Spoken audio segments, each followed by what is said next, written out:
Good morning, students of class 9. Welcome to the bio class.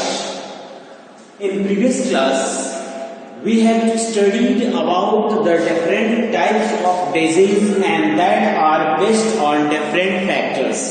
Right, students? Now, in this class, we are going to discuss about the infectious agents. Right? Infectious agents किसको कहते हैं? कहता है कि disease causing organisms which are responsible for causing of infection, यानी वैसे disease causing organisms जो infection के लिए रिस्पांसिबल है, पर्टिकुलर इन्फेक्शन के लिए, that is called infectious agents. It means that कि हम लोग एक डेफिनेशन बचपन से रटते आते हैं कि disease causing pathogens are known as pathogens, यानी disease causing microbes are counted as pathogens. तो ये जो जितने भी पैथोजेंस होते हैं all are counted as infectious agents. Right students? These infectious agents are widely categorised into the given categories, divided into different given categories. One, virus. Second, protozoa. Third, bacteria. Fourth, fungi. And fifth is that worms. यानी fifth जो है वह क्या है? worms है. Now come to the main point is that कि how do these pathogens are transmitted from one person to another. ठीक है, कैसे ये ट्रांसफर्ड होते हैं इसके बारे में हमें जानना है. पहले हम लोग देखेंगे कि यह कौन सा ऐसा मीन्स चुनता है. मीन्स का मतलब होता है कि वह कैरियर जो इसको एक पर्सन से दूसरे पर्सन तक लेकर जाता है. Right students? तो ऐसे डिजीज कॉजिंग माइक्रोब्स जो हैं वह कहलाते हैं पैथोजेंस, और वह किसी न किसी कैरियर को चुन लेते हैं, चाहे वह डायरेक्ट पेशेंट के कांटेक्ट में हम आए. तो आपने पहले भी पढ़ा था कि जो पेशेंट के कांटेक्ट में आता है डायरेक्ट और उसके बाद वह डिजीज ट्रांसफर्ड होता है, उसको हम लोग कहते हैं contagious disease.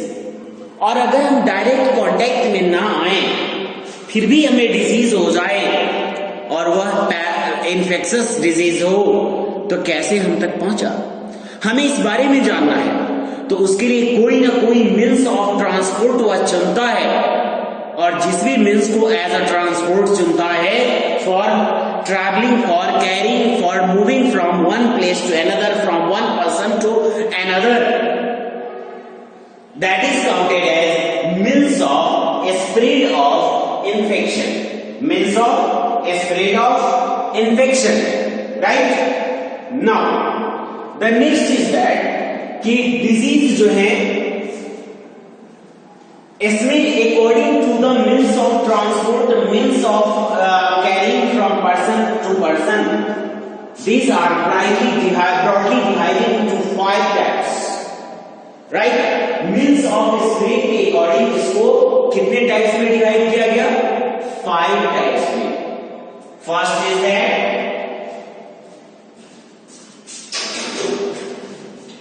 Airborne disease, second is that waterborne disease, third is sexually transmitted disease, fourth formic disease, and the fifth and the last is that first, airborne disease. It means that the pathogens which chosen air as their means of transport are counted as airborne disease. But the question arises here that how do these pathogens came in air or mixed in air? कैसे आए?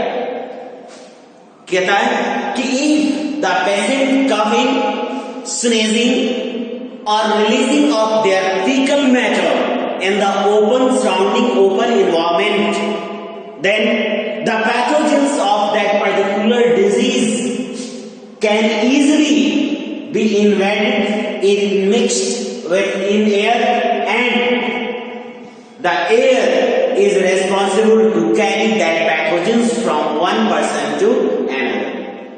Hence coughing और sneezing में जो भी droplets आते हैं, है ना, that droplets are got mixed in air, and this air after coming in air, it evaporates and the molecules are got mixed in air, and the pathogens also mixed in air, and this air wave or air current is responsible to carry that pathogen from one person to another, or from one place to another easily. And when we have to inhale that pathogen containing air in our body, then it got mixed or it entered in our body and causing infection. तो आपने देखा कि या किसी भी तरह से इसके पैथोजेंस अगर एयर में आते हैं और उस पैथोजन कंटेनिंग एयर हमारे को हम अपनी बॉडी में लेते हैं, तो वह पैथोजन हमारे बॉडी में एंटर करेगा और वह क्या करेगा, वह हमारे बॉडी में इन्फेक्शन कॉज करेगा. द नेक्स्ट इज दैट, जैसे कि suppose that you are sitting in your class, ठीक है, आप अपने क्लास में बैठे हो, and some of your classmate और one of your classmate is suffering from cough and cold, यानी कोई आपका जो ऐसा फ्रेंड है जो वो अभी सफर कर रहा है, किसे, कफ एंड कोल्ड से सफर कर रहा है, and he is sitting far away from you, वह आपसे काफी दूर बैठा है. क्लास के एक कोने में आप बैठे और क्लास के दूसरे कोने में वह आपका फ्रेंड है. If he is sneezing or coughing, then lots of your friends are suffer from that particular infection. How is it possible? Or you also suffering from that cough and cold. How is that possible? वह कैसे संभव हो सकता है? Because due to the coughing and sneezing, the virus of cough and cold are got mixed in air, and that virus containing air is entered in your body through inhaled air, and then it causes that infection in your body. Understood? कि वह कैसे आपके तक पहुंचेगा? The next is that waterborne disease. It means that कि the disease that can be transferred from one person to another due to the consumption of contaminated water. अगर contaminated water के consumption के कारण कोई डिजीज एक person से दूसरे person तक ट्रांसमिट होती है, तो इसको हम कहते हैं वाटरबोर्न डिजीज. यानी वाटर जिस डिजीज के का रीजन बन गया, वाटर के कारण जो डिजीज हुआ, that is called waterborne disease.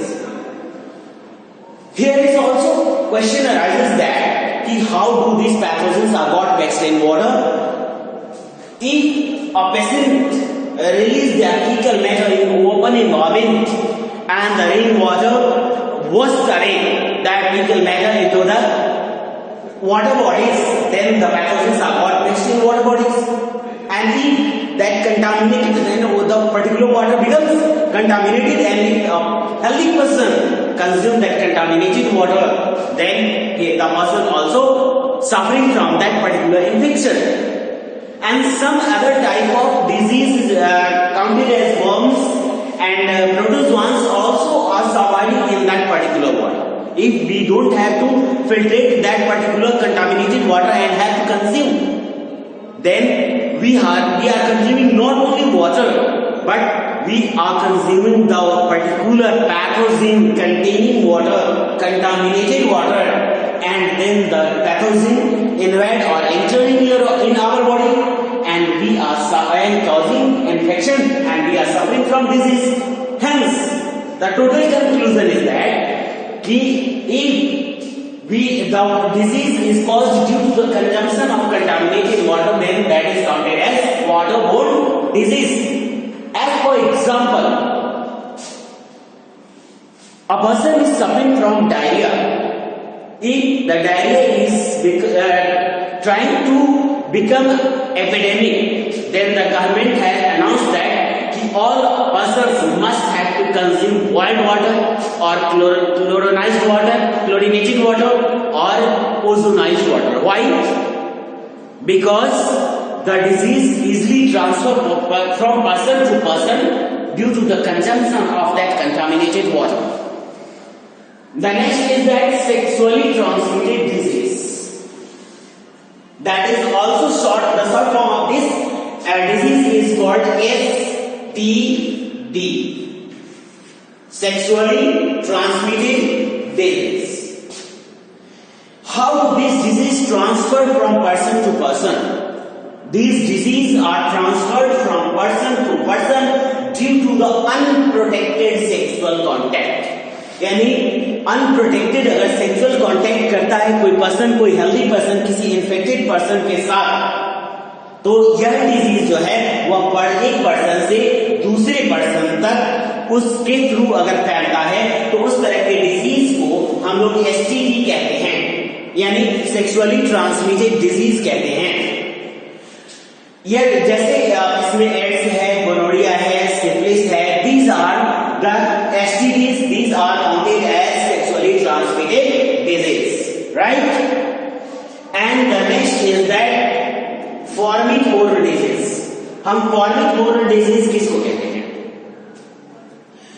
ऐसी डिजीज जो किसी पेशेंट के यूज किए गए ऑब्जेक्ट के, है ना, कोई पेशेंट अगर किसी ऑब्जेक्ट को यूज करता है and the object is coming in contact with a healthy person and the disease easily transmitted in the body of that healthy person, then this type of disease are counted as formicable disease. यानी किसी patient के article के से अगर disease transfer होता है person to person तो इसको हम लोग कहते हैं formicable disease. समझ में आया? And the next is that vector-borne disease. Vector-borne disease किसको कहेंगे? ठीक है, जैसे हमने डिफरेंट मीन्स चुना कि इसमें एयर मिक्स हो गया, इसमें वाटर स्प्रेड का मिक्स हो गया, इसमें सेक्सुअल कांटेक्ट मिक्स हो गया और इसमें कौन हो गया? Articles of the patient. ठीक उसी तरह से अगर वह स्प्रेड के मीन्स के तौर पर, ठीक है, स्प्रेड के मीन्स के तौर पर अगर किसी लिविंग क्रिएचर को चुन लेता है, राइट, और वह लिविंग क्रिएचर जो है वो ट्रांसमिट करता है उस पैथोजेंस को एक इन्फेक्टेड पर्सन से हेल्दी पर्सन तक, तो इस तरह के डिजीज को हम लोग कहते हैं वेक्टर बोर्न डिजीज, राइट। जैसे मलेरिया, मलेरिया को चुन लीजिए, मलेरिया कैसे ट्रांसमिट होता है? Due to the bite of the female anopheles mosquito, यानी फीमेल एनोफिलीज मॉस्किटो के बाइट के कारण जो है वह मलेरिया ट्रांसफर्ड होता है। यानी इसमें जो मीन्स ऑफ ट्रांसफर है कौन हो गया? दैट पर्टिकुलर जो है आपका mosquito. And the next disease that is also vector-born disease is called rabies, यानी रेबीज जो है वह कुत्ते या बिल्लियों या गिलहरी या चूहों के काटने से होता है। यानी वहां पर जो रेबीज का वायरस है वह किसके थ्रू ट्रांसमिट हुआ? वह कुत्ते या बिल्ली के थ्रू, यानी किसी लिविंग क्रिएचर के थ्रू हमारे बॉडी में ट्रांसफर हुआ, एक अनहेल्दी से हेल्दी बॉडी तक ट्रांसफर हुआ, और ऐसी डिजीज कहलाती हैं वेक्टर-बोर्न डिजीज, यानी लिविंग बीइंग्स के द्वारा कॉज की जाने वाली, ट्रांसफर की जाने वाली disease. Okay students, and in next class we have to discuss or get knowledge about the different types of disease, their causing pathogens, their mode of transmission, their curation, prevention, and lots of knowledge we have to gain about the different types of disease. Okay students, thank you.